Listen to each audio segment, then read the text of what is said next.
નમસ્કાર દર્શક મિત્રો, આપનું સ્વાગત છે. હું છું મેહુલ દેસાઈ. સામાન્ય રીતે આપે મને ગાંધીનગરથી સરકારના વિવિધ આયોજનો અને સરકારને ઘેરવાના વિપક્ષના જે પ્રશ્નો છે તેના સંદર્ભમાં સમાચાર આપતા જોયા છે. આજે એવી જ રીતે વાત કરીશું એવા યુવા નેતા તો કહીશ, પરંતુ અનુભવી યુવા નેતા કે જેઓ મહત્વની જવાબદારી નિભાવી રહ્યા છે ગુજરાતના રાજકારણમાં, સૌરાષ્ટ્રથી બિલોંગ કરી રહ્યા છે, મહત્વપૂર્ણ જવાબદારીઓ જે છે તેમના પક્ષમાં પણ તેમણે નિભાવી છે અને સ્થાનિક સ્તરે પણ મહત્વપૂર્ણ જવાબદારીઓ તેમને નિભાવી છે.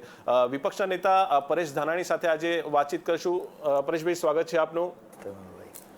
પરેશભાઈ, અત્યારની હાલની સ્થિતિની સૌ પહેલા તો વાત કરીશું. વર્તમાન પરિસ્થિતિ જે રાજકીય રીતે આપ જોઈ રહ્યા છો ગુજરાતમાં, કઈ રીતે જુઓ છો? સરકારની નીતિ હોય, સરકારની પરિસ્થિતિ હોય, બીજા વેવમાં પણ આપણે ઘણું બધું જોયું છે. પરિસ્થિતિ કયા પ્રકારની હતી ગુજરાતના રાજકારણમાં? અત્યારે હાલની પરિસ્થિતિ ગુજરાતની કઈ રીતે જોઈ રહ્યા છો? ઇતિહાસ એનો સાક્ષી છે. જાતિ, ભાષા અને ધર્મમાં વેચાયેલા ભારતને વેપાર કરવા આવેલા અંગ્રેજોએ ગુલામ બનાવ્યું હતું. આ એ જ ગાંધી અને સરદારનું ગુજરાત છે જેણે દેશને વિવિધતામાં એકતાના ગુલદસ્તાથી ગૂંથી અને આઝાદી અપાવવાનું કામ કર્યું. કમનસીબે વીતેલા વર્ષોમાં એ જ ગુજરાતની પ્રયોગશાળામાં ક્યાંય સ્વાર્થ અને ભયની દીવાર વચ્ચે આજે આખો દેશ ફસાઈ ગયો છે.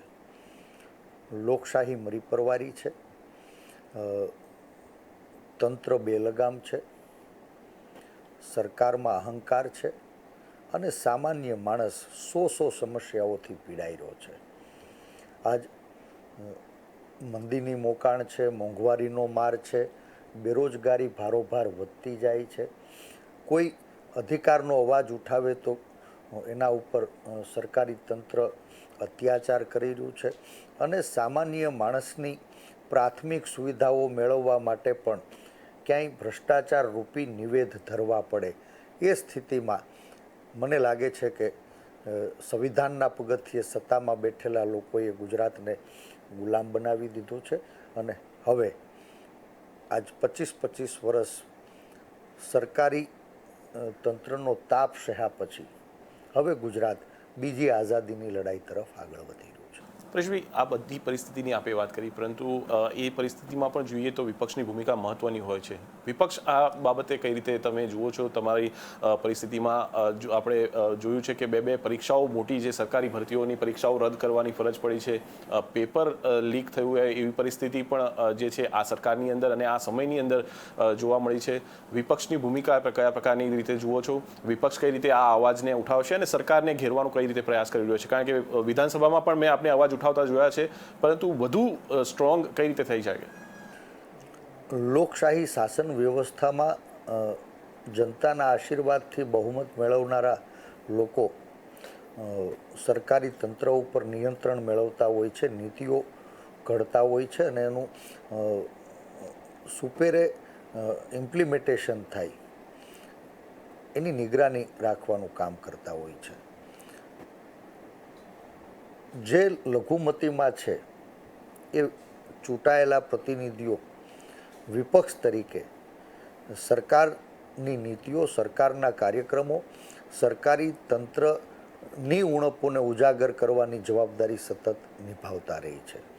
અને ગુજરાતમાં છેલ્લા 25 વર્ષ ઉપરાંતથી કોંગ્રેસ પક્ષ એક જાગૃત વિપક્ષ તરીકે હંમેશા જનતાની અદાલતમાં સરકારની નિષ્ફળતાઓને ઉજાગર કરતો આવ્યો છે. કમનસીબે વીતેલા વર્ષોમાં લોકશાહીના મંદિર સમાન વિધાનસભાની વિશ્વસનીયતા ઉપર પ્રશ્નો ઊભા થાય એવો સરકારનો વ્યવહાર ઉડીને આંખે વળગી રહ્યો છે. આજ વિધાનસભાની અંદર સરકાર દ્વારા પ્રસ્તુત થતા આંકડાઓની અંદર પણ ક્યાંય આશંકા પેદા થાય એવા બનાવો વારંવાર બનતા આવ્યા છે. દરેક સરકારે વિધાનસભાને જવાબ આપવા બંધાયેલી છે. એમ છતાં સરકાર વિધાનસભાની અંદર જ્યારે અણિયાળા સવાલો ઉઠે ત્યારે કોઈ પણ પ્રોપેગેન્ડા કરી અને સત્ય ઉપર પડદો પાડવાનો પ્રયાસ કરે છે. મને લાગે છે કે ભારતીય જનતા પાર્ટીના શાસનમાં વિધાનસભાની કાર્યવાહીનું મહત્ત્વ સતત ઘટતું ગયું અને હવે તો એની વિશ્વસનીયતા ઉપર પણ સવાલ ઊભા થઈ રહ્યા છે. હું સ્પષ્ટપણે માનું છું કે એક રચનાત્મક વિપક્ષ તરીકે, હકારાત્મક વિપક્ષ તરીકે વિધાનસભા એ ચર્ચાનો ફ્લોર છે અને કોંગ્રેસ પક્ષના બધા જ ધારાસભ્યો સમગ્ર ગુજરાતમાં જનની વચ્ચે જાય છે અને સાંભળે છે, સમજે છે અને એમની જે સમસ્યાઓ છે એને સતત વિધાનસભામાં સવાલ ઉઠાવતા રહ્યા છે. કમનસીબે એ સવાલનો જવાબ આપવામાં નિષ્ફળ નીવડેલી સરકાર હવે ક્યાંય વિપક્ષનો અવાજ રૂંધવાનો પ્રયાસ કરે એટલે પરેશભાઈ એવું કહી શકાય કે છે. વિધાનસભામાં લોકશાહીને બચાવવા માટે અસંમતિનો અધિકાર એ પાયાની જરૂરિયાત છે. કમનસીબે ભારતીય જનતા પાર્ટીના શાસનમાં કોઈ સરકારની નીતિઓ વિરુદ્ધ અસંમતિ પ્રગટ કરે, સરકારના કાર્યક્રમો વિરુદ્ધ નિષ્ફળતા ઉજાગર કરે તો પોલીસના દંડે પીટવાના, ખોટા કેસ કરવાના, ક્યાંય ઈડી, ક્યાંય સીબીઆઈ, ક્યાંય જીએસટી, સરકારી તંત્રનો દુરુપયોગ કરી સત્યને ઉજાગર કરનારા લોકોને હેરાન પરેશાન કરવામાં આવે છે, ડરાવવા ધમકાવવામાં આવે છે અને એટલે જ આજે સમગ્ર ગુજરાત હવે ગુલામીનો અહેસાસ કરતું હોય એવું લાગી રહ્યું છે. પરેશભાઈ, વિધાનસભાની વાત છે, તમે એવું માનો છો વિધાનસભામાં જે આંકડાઓ રજૂ થાય છે ખોટા થાય છે, અને તો આંકડાઓ રજૂ થાય છે તો વિપક્ષ કેમ મજબૂતાઈથી એનો જે છે સામનો નથી કરતું, અને વિપક્ષ સરકારને કેમ મજબૂર નથી કરતું કે એ આંકડા સાચા આંકડા બહાર પાડે? લોકશાહી શાસન વ્યવસ્થામાં ગુજરાતનો ગૌરવવંતો ઇતિહાસ રહ્યો છે. આજ વિધાનસભાના ફ્લોર ઉપર ક્યારેક 150 ધારાસભ્યોની બહુમતી સાથે કોંગ્રેસ ગુજરાતનું નેતૃત્વ પૂરું પાડતી હતી. 33 જેટલા વિપક્ષના સભ્યો હોવા છતાં એને બોલવા માટે પૂરો અવસર આપવામાં આવતો હતો. સરકાર એની ટીકાઓને સૂચન તરીકે સ્વીકારી અને આ સમસ્યાનું સમાધાન કરવા હંમેશા સતર્ક રહેતી હતી.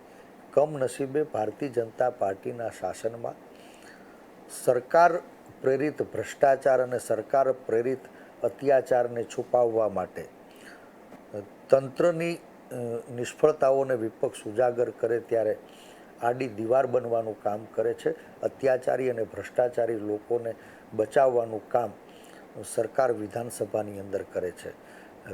કોંગ્રેસ પક્ષે તો હંમેશા એ દરેક મુદ્દાઓને લઈ આક્રમક રીતે વિધાનસભાની અંદર રજૂઆતો કરી છે, સરકારને જવાબ દેવા મજબૂર કરી છે અને જ્યારે સરકાર જવાબ ન આપી શકે ત્યારે સામૂહિક વિપક્ષને બહુમતીના બળે સસ્પેન્ડ કરવાના દાખલાઓ પણ ગુજરાત વિધાનસભાની અંદર નોંધાણા. એ દુઃખદ ઇતિહાસનો આજે આખો દેશ સાક્ષી. પરેશભાઈ, વાત સાચી છે. જો કદાચ તમે ત્યાં વિપક્ષમાં તરીકે મુદ્દા પણ ઉઠાવો છો, સરકારના જે કાયદાઓ જે છે કે એની સામે વિરોધ નોંધાવો છો, પરંતુ સ્ટ્રેન્થ ઘટી રહી છે વિધાનસભાની અંદર. આપણે જોયું છે જે પરિસ્થિતિ 2017ની હતી, અત્યારે હાલની પરિસ્થિતિ અલગ છે. સ્ટ્રેન્થ ઘટી રહી છે, લોકો વિશ્વાસ ઓછો કરી રહ્યા છે કે પછી શું માનો છો આપ? વીતેલા 20 વર્ષમાં ભારતીય જનતા પાર્ટીનો જનાધાર સતત ઘટતો જાય છે. ભારતીય જનતા પાર્ટીના વૈચારિક સમર્થક એવા કાર્યકર્તાઓ હોય, સંઘના વૈચારિક કાર્યકર્તાઓ હોય, જનસંઘના વૈચારિક કાર્યકર્તાઓ હોય, એના સપના, એના સિદ્ધાંતોને એની જ સરકાર સતત સત્તાની એડીએ કચડતી આવી છે. પરિણામ ભાજપનો જનાધાર ઘટતો જાય છે ત્યારે સત્તાની વિરુદ્ધ અવાજ ઉઠાવનારા દરેક વ્યક્તિને, સામાન્ય માણસના મતને ક્યાંય સત્તાની એડીએ કચડવાનો પ્રયાસ થાય છે. લોકો ભારતીય જનતા પાર્ટીને હરાવવા માટે કરવટ બદલી અને વિપક્ષમાં મતદાન કરે તો આવા વિપક્ષના કેટલાય લોકોને ક્યાંય ડરાવવાના, ક્યાંય ધમકાવવાના, ક્યાંય ખોટા કેસ કરવાના, ક્યાંય લલચાવવાના, ક્યાંય ફોસલાવાના, ક્યાંય કાળા ધનના કોથળાથી પ્રજાના મત રૂપી ઈમાનને ખરીદવાની ખુલ્લી દુકાન કમલમની કાર્યાલયે ખુલી અને 2004થી આજ પર્યંત હું માનું છું કે 60 કરતાં વધુ ગુજરાતના પૂર્વ ધારાસભ્યો, પૂર્વ સંસદ સભ્યો કે એ કક્ષાના લોકો એને ભારતીય જનતા પાર્ટીએ શામ દામ દંડ ભેદથી તોડી અને ભારતીય જનતા પાર્ટીમાં જોડાવા મજબૂર કર્યા. માથા ગયા પણ મત નથી ગયા. એનું સાક્ષી 17ની વિધાનસભા ચૂંટણી છે. અને મને વિશ્વાસ છે કે 2022માં ગુજરાતના લોકો, ગુજરાતના શાણા અને સમજુ મતદારો આ ગુલામીની જંજીરે જકડાયેલા સામાન્ય માણસને આઝાદી અપાવવા પરિવર્તન કરશે. સ્પષ્ટ બહુમતી સાથે મોટી સંખ્યામાં ભારતીય જનતા પાર્ટીની વિરુદ્ધ મતદાન કરીને ધારાસભ્યો ચૂંટી કાઢશે. પણ પરેશભાઈ, તમે કહો છો મતદાન નથી જતું, પરંતુ આપણે પેટા ચૂંટણીઓના પરિણામ જોયા છે. જે પણ કોંગ્રેસમાંથી ભાજપમાં ગયા હતા કે અન્ય પેટા ચૂંટણીઓ હતી, જે જગ્યાઓ ખાલી પડી હતી 2019ની લોકસભાની ચૂંટણીમાં, એ તમામ જે બેઠકો છે તે બેઠકોમાં મોટાભાગે ભારતીય જનતા પાર્ટીએ બેઠકો મેળવી છે. પેટા ચૂંટણીઓમાં સામાન્યતઃ સરકાર તરફી ટ્રેન્ડ હોય છે.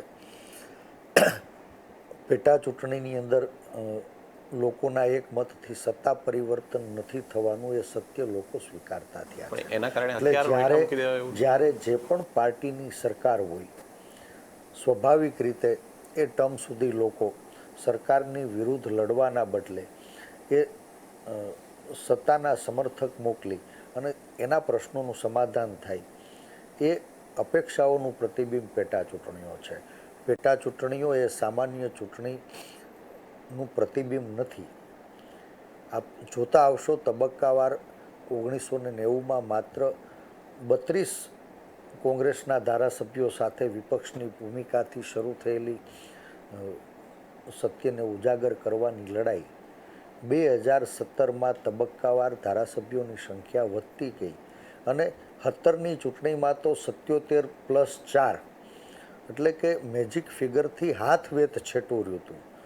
અંક ગણિતમાં કદાચ ઉણા ઉતર્યા, પણ લોકોના હૃદય જીતવામાં કોંગ્રેસ પક્ષ સફળ થયો છે.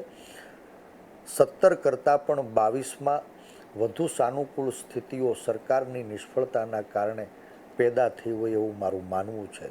અને એમાંય આજ વૈશ્વિક મહામારી વચ્ચે વીતેલા સવા વર્ષમાં દેશ અને પ્રદેશની સરકાર તાળી અને થાળી વગાડવામાં વ્યસ્ત રહી. આરોગ્ય સુવિધાના અભાવે લાખો ગુજરાતીઓએ એના જીવ ગુમાવવા પડ્યા. 18,000 ગામડામાં અંદાજિત 2.5થી 3 લાખ લોકો મોતના મુંહમાં ધકેલાયા. ક્યાંય દવા નહોતી, ડૉક્ટર નહોતા, ઇન્જેક્શન નહોતા, ઓક્સિજન નહોતો, એમ્બ્યુલન્સ નહોતી અને પાણી વગર માછલી તડફડે એમ લોકોના શ્વાસ રૂંધાતા લોકોએ નજરે જોયા છે. પરેશભાઈ, એ સમય દરમિયાન એવું પરિસ્થિતિ થઈ, એ જે સ્થિતિ હતી, બીજી લહેર જ્યારે આવી હતી, અનેક લોકો હતાહત થયા છે. ભારતીય જનતા પાર્ટીના પ્રમુખ ઇન્જેક્શન વેચી રહ્યા છે અને બીજી તરફ ઇન્જેક્શનની લાંબી લાઈનો લાગી હતી. કોંગ્રેસ ક્યાં હતી? ઇન્જેક્શનની વહેંચણીને કઈ રીતે જુઓ છો અને સરકારની નીતિ, કારણ કે બંને બાજુ નિવેદન અલગ અલગ આવતા હતા.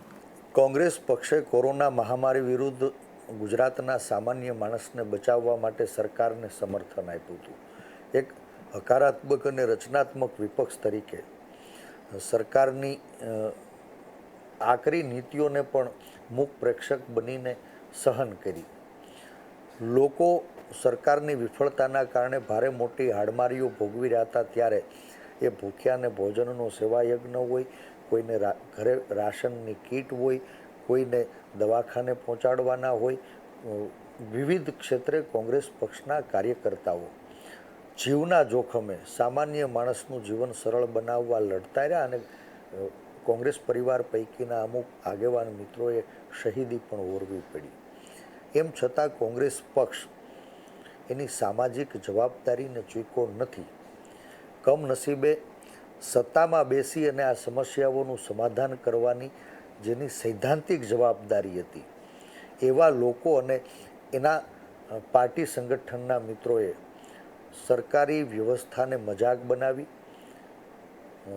વૈશ્વિક મહામારીની વચ્ચે આરોગ્ય વિષયક સારવારના ઉણપે લોકો જીવ બચાવવા દર ભટકી રહ્યા હતા, ત્યારે એમાં પણ પોતાનો રાજકીય સ્વાર્થ જોવા દેશ અને પ્રદેશના પ્રવર્તમાન કાયદાઓનો ખુલ્લેઆમ ભંગ કરી રેમડેસિવિર જેવા જીવન રક્ષક ઇન્જેક્શનો જબરજસ્તીથી ક્યાંય હાંસલ કર્યા અને લોકોનો જીવ બચાવવા માટે કમલમની કાર્યાલયે લાંબી લાઇનમાં ઊભા રહેવા મજબૂર થવું પડ્યું. વિપક્ષ તરીકે ન્યાયપાલિકાનો દરવાજો ખટખટાવી અને પક્ષ હોય કે વિપક્ષ દવા અને જીવન રક્ષક વસ્તુઓ માટે કોઈએ લાચાર ન થવું પડે, કોઈએ મજબૂર ન થવું પડે, કોઈને સ્વાભિમાન ન કચડાય, એનું સ્વમાન જળવાય એવી વ્યવસ્થા તોડનારા કોઈ પણ હોય તો એના ઉપર કાયદેસરની કાર્યવાહી થાય એ દાદ માંગી છે. મને સંપૂર્ણ વિશ્વાસ છે કે આ દેશની ન્યાયપાલિકામાં દેર સહી અંધેર નથી. આવતા દિવસોમાં ન્યાય થશે અને ભવિષ્યમાં આવી મહામારી વચ્ચે કોઈ પણ પાર્ટીના કોઈ પણ આગેવાન રાજકીય રોટલા શેકવાનું બંધ કરે એવો કડક સંદેશો નામદાર કોર્ટ આપે એવી મને સંપૂર્ણ અપેક્ષા પણ છે અને વિશ્વાસ પણ છે. પરેશભાઈ, આપણે ચૂંટણીઓની જે પ્રમાણે વાત કરી 2022ની, પરંતુ સ્થાનિક સ્વરાજની ચૂંટણીઓ જે હોય છે તે ટ્રેલર સમાન હોય છે એવું માનવામાં આવે છે રાજકારણમાં. ગત વખતની જે ચૂંટણીઓ હતી સ્થાનિક સ્વરાજની સારું એવું પરફોર્મન્સ કોંગ્રેસનું રહ્યું હતું. ગ્રામ્ય કક્ષાએ જિલ્લા પંચાયતોમાં પણ પરિસ્થિતિ મહાનગરોમાં ચોક્કસથી અલગ જોવા મળી રહ્યું છે, પહેલેથી ટ્રેન્ડ છે. આ પ્રકારની પરિસ્થિતિ અત્યારે હાલના પરિણામોમાં જોઈએ તો ખૂબ જ પરફોર્મન્સ એ વીક થયું છે અને 2022માં કઈ રીતે કોંગ્રેસ રિવાઇવ કરશે તેના ઉપર લોકો અત્યારે હાલ પ્રશ્ન ઉઠાવી રહ્યા છે. ગુજરાતની વિધાનસભા એની સાક્ષી છે. 2002 પછી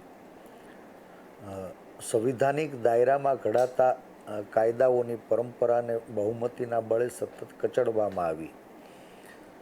સમસ્યાઓના સરળીકરણના બદલે લોકોએ કોઈ પણ કારણોસર દી ઉગે ને એક વખત સરકારી કચેરીનો દરવાજો કેમ ખટખટાવવો પડે, આવી વ્યવસ્થા સત્તામાં બેઠેલા લોકો દ્વારા પેદા થઈ. ક્યાંય સરકાર વિરુદ્ધ અવાજ ઉઠાવનારા લોકોને ડરાવવા ધમકાવવા માટે કાયદાનો દુરુપયોગ કરી અને પાસા જેવા કાયદાનો દુરુપયોગ એને કોર્ટે પણ વખોડી કાઢ્યો છે. આ સ્થિતિની વચ્ચે ગઈ સ્થાનિક સ્વરાજ્યની ચૂંટણીમાં ભારતીય જનતા પાર્ટી કોરોના મહામારી વચ્ચે લોકોનો જીવ બચાવવામાં નિષ્ફળ નીવડી. એ સત્તા બચાવવામાં વ્યસ્ત રહી અને પરિણામે ગુજરાતના 2.5-3 લાખ લોકોએ જીવ ગુમાવવા પડ્યા. વિપક્ષના કેટલાય ઉમેદવારોને પોલીસે ધરપકડ કરી લીધી, ફોર્મ ન ભરવા દીધા, ક્યાંય એને પ્રચારથી અટકાવવામાં આવ્યા, કોવિડ પ્રોટોકોલનો દુરુપયોગ કરવામાં આવ્યો, સરકારી તંત્રનો દુરુપયોગ કરવામાં આવ્યો અને સ્થાનિક સ્વરાજ્યની ચૂંટણીમાં ભારતીય જનતા પાર્ટીનો જય જયકાર થાય એના માટે એક ભયનો માહોલ અને કાળા ધનના કોથળા ખુલ્લા મૂકી કદાચ અંકગણિતમાં એ સફળ થયા. પણ હું માનું છું કે આ દેશની અંદર સ્થાનિક સ્વરાજ્યની ચૂંટણીઓ એ સ્થાનિક પ્રશ્નોની સફળતા અને નિષ્ફળતાની પારાશીશી હોય છે. 2015માં જ્યારે ગુજરાતની જનતાએ કરવટ બદલીને કોંગ્રેસને આશીર્વાદ આપ્યા તો પ્રદેશની ભારતીય જનતા પાર્ટીની સરકારે ચૂંટાયેલી પાંખના અધિકારો ઉપર કાતર ચલાવી એની પાંખો કાપવાનું કામ થયું. દેશ અને પ્રદેશની સરકારે સ્થાનિક સ્વરાજ્યની ચૂંટણીઓમાં કાયદાકીય રીતે જે નાણાંની ફાળવણી થતી હતી એના ઉપર પણ કાપ મૂકવાનું કામ કર્યું અને કોઈ પણ પ્રકારે કોંગ્રેસ પક્ષ બદનામ થાય, લોકોમાં ગુસ્સો પેદા થાય અને સ્થાનિક સ્વરાજ્યની ચૂંટણીઓમાં ફરી પાછો ભાજપનો કેસરીઓ લહેરાય એ ષડયંત્રનો ભોગ કોંગ્રેસ અને ગુજરાતની પ્રજા બની. ગુજરાતની પ્રજા એણે 5 વર્ષ વધુ સહન પણ કરવું પડ્યું અને એને ગુસ્સો પ્રગટ કરવાનું પ્લેટફોર્મ જે કોંગ્રેસ પક્ષ એક મુખ્ય વિપક્ષ તરીકેની વેદનાને વાચા આપતો હતો એણે પોતાની પોઝિશન જાળવવામાં મુશ્કેલી વેઠવી પડી. પણ સ્થાનિક સ્વરાજ્યની ચૂંટણીઓ એ ગાંધીનગરનું પગથિયું નથી. ગ્રામના પ્રશ્નોને લઈ ગામના સરપંચ અને પંચાયતને ચૂંટવામાં આવે છે. તાલુકા કક્ષાના પ્રશ્નોને લઈ તાલુકા પંચાયતના પ્રતિનિધિઓને ચૂંટવામાં આવે છે. જિલ્લા સ્તરીય પ્રશ્નોને લઈ અને જિલ્લા પંચાયતના સદસ્યોને ચૂંટવામાં આવે છે. સ્થાનિક પ્રશ્નોને રાજ્ય સ્તરે પહોંચાડવા માટે ધારાસભ્યોને મત આપે છે અને સ્થાનિક પ્રશ્નોને દિલ્હી પહોંચાડવા માટે સંસદ સભ્યો ચૂંટાતા હોય છે. ત્યારે મને વિશ્વાસ છે 2022માં ગુજરાત સરકારની નિષ્ફળ નીતિઓના કારણે ગુજરાતના 18,000 ગામડા આજ શિક્ષણની સમસ્યાથી પીડાય છે, આરોગ્ય સારવારની ઉણપથી પીડાય છે, ખેડૂતો પોષણક્ષમ ભાવના અભાવથી પીડાઈ રહ્યા છે, દેવાના બોજ નીચે દબાઈ રહ્યા છે, કર્મચારીઓનું ક્યાંય આઉટસોર્સિંગથી, કરાર આધારિત નોકરીથી, ફિક્સ નોકરીઓથી નોકરી ઉપર લટકતી તલવારે એનું શોષણ થઈ રહ્યું છે. પરેશભાઈ, આ તમામ ષડયંત્રોની આશા વર્કરો હોય, વાત છે, વાત સાચી છે. આંગણવાડી કાર્યકર્તાઓ હોય, પ્રાથમિક શાળાના શિક્ષકો હોય, આપ ચારેય તરફ જુઓ, ગુજરાતના વિવિધ વર્ગના લોકો, વર્ણના લોકો, વિસ્તારના લોકો આજ રોડે ચડ્યા છે. આખું ગુજરાત અને દેશ આંદોલન કરી રહ્યું છે અને એમ છતાં અહંકારી શાસકો આ લોકશાહી દેશની અંદર સામાન્ય માણસને સાંભળવાની ફુરસત નથી. મને સંપૂર્ણ વિશ્વાસ છે કે અહંકાર રાજા રાવણનો પણ નહોતો ટેકો. હવે આ કુશાસનનો અંત આવવાનો છે અને દેશ અને પ્રદેશના લોકો આવતા દિવસમાં સત્તા પરિવર્તન તરફ આગળ વધવાના. ષડયંત્રની વાત આપે કીધી, સરકાર ષડયંત્ર કરે છે. ષડયંત્ર ઉજાગર કરવામાં ક્યાંક ને ક્યાંક કોંગ્રેસ નિષ્ફળ નીવડી હોય એવું લાગી રહ્યું છે. અને આ ષડયંત્રની સાથે તમે જે વાત કરી રહ્યા છો કે લોકો પરેશાન છે, આંદોલન કરી રહ્યા છે, પણ આ આંદોલનને મતોમાં પરિવર્તિત કરવામાં કોંગ્રેસ જે છે તે નિષ્ફળ રહ્યું છે. કારણ કે જો એ આંદોલનના મતો નિષ્ફળ કરવામાં જે પરિવર્તિત જો થાય તો કોંગ્રેસ સત્તામાં આવી શકે, તો એવું આપ માનો છો? અંગ્રેજોના કાળમાં પણ સામાન્ય માણસને આંદોલન કરવાનો અધિકાર હતો. આ આધુનિક અંગ્રેજોએ લોકશાહી ભારતમાં ગાંધી અને સરદારના ગુજરાત અંદર આંદોલન ઉપર જાણે પ્રતિબંધ મૂકી દીધો છે. કોઈ સમસ્યાને લઈ સ્થાનિક તંત્રને આવેદન આપવું હોય તો પણ મંજૂરી લેવાની, ડેલિગેશને મળવા જવું હોય તો પણ મંજૂરી લેવાની હોય, રજૂઆત કરવા જવી હોય તો પણ મંજૂરી લેવાની, રેલી કે ધરણા કરવા હોય તો પણ મંજૂરી લેવાની. સરકારની વિરુદ્ધ અવાજ ઉઠાવવા માટે સરકારની મંજૂરી લેવી એ લોકશાહીના પાયાના સિદ્ધાંતની હત્યા છે. એ જ આંદોલનના પાયા ઉપર ભારતીય જનતા પાર્ટીના મિત્રો સત્તાના પગથિયા ચડી શક્યા. આજ સત્તામાં બેઠા પછી વીતેલા 20 વર્ષમાં સમગ્ર ગુજરાતની અંદર સત્તાની એડીએ આંદોલનોને કચડવાનું કામ ભારતીય જનતા પાર્ટીની સરકારે કર્યું છે. જે માહિતી અધિકારના કાયદાથી સરકારી તંત્રની ઉણપોને ઉજાગર કરવામાં ભારતીય જનતા પાર્ટી સફળ થઈ, આજ સત્તામાં બેઠા પછી એ જ માહિતી અધિકાર કાયદાની પાંખો કાપી નાખવામાં આવી છે. સામાન્ય માણસને જાણવાનો અધિકાર જે કોંગ્રેસે આપ્યો હતો એ છીનવાઈ ગયો છે. કોંગ્રેસ એને સામાન્ય માણસને સંવિધાનિક અધિકારની યાત્રાથી મજબૂત કરવાનું કામ કર્યું. પરેશભાઈ, આપણે જનરલ વાત ઘણી કરી છે, હવે કોંગ્રેસની વાત કરશું. કોંગ્રેસની અત્યાર સુધી જો વાત કરવામાં આવે તો કોંગ્રેસ પક્ષની પરિસ્થિતિ કંઈક અલગ જોવા મળી રહી છે. આગળના દિવસોમાં રણનીતિકાર મોટા જોડાવાના છે, પ્રશાંત કિશોર, તેવી પણ વાત સામે આવી રહી છે. જે પરિણામો આવ્યા હતા તેને લઈને આપે અને અમિતભાઈએ રાજીનામું આપ્યું હતું, પરંતુ તેનું કોઈ પરિણામ કે કોઈ સામેથી કોઈ પ્રતિસાદ પક્ષ તરફથી નથી આવ્યું. કોંગ્રેસ પાસે અત્યારે હાલ કોઈ મોટા માર્ગદર્શક નેતા નથી જે અત્યારે હાલ ગુજરાતની અંદર પરિસ્થિતિ કે રણનીતિ નક્કી કરે. ભારતીય જનતા પાર્ટીમાં સત્તાની સાઠમારી છે. તું નહીં હું માટેની લડાઈ દેશ અને પ્રદેશમાં ચાલી રહી છે. કોંગ્રેસ પક્ષમાં હું નહીં તું ના વિચાર સાથે સામેથી મેં અને માનનીય પ્રમુખ શ્રી અમિતભાઈ રાષ્ટ્રીય નેતૃત્વને ગુજરાતના પરિણામો અંગે જવાબદારીઓ સ્વીકારી અને રાજીનામું આપ્યું હતું. રાષ્ટ્રીય નેતૃત્વ પાસે નિર્ણયાધીન છે, પણ ચહેરાઓ બદલતા રહેશે, નીતિ અને કાર્યક્રમો નહીં. એ જ સંકલ્પ સાથે પ્રદેશ કોંગ્રેસ સમિતિ અને વિધાનસભા પક્ષના અમારા બધા જ સન્માનની ધારાસભ્યશ્રી જનતાની અદાલતમાં લોકોને સાંભળી સમજી અને એની સમસ્યા એને સરકાર સુધી પહોંચાડવા, એની વેદનાને વાચા આપવા માટે સક્રિય છીએ. મને સંપૂર્ણ વિશ્વાસ છે કે ચહેરાઓ બદલતા રહેશે.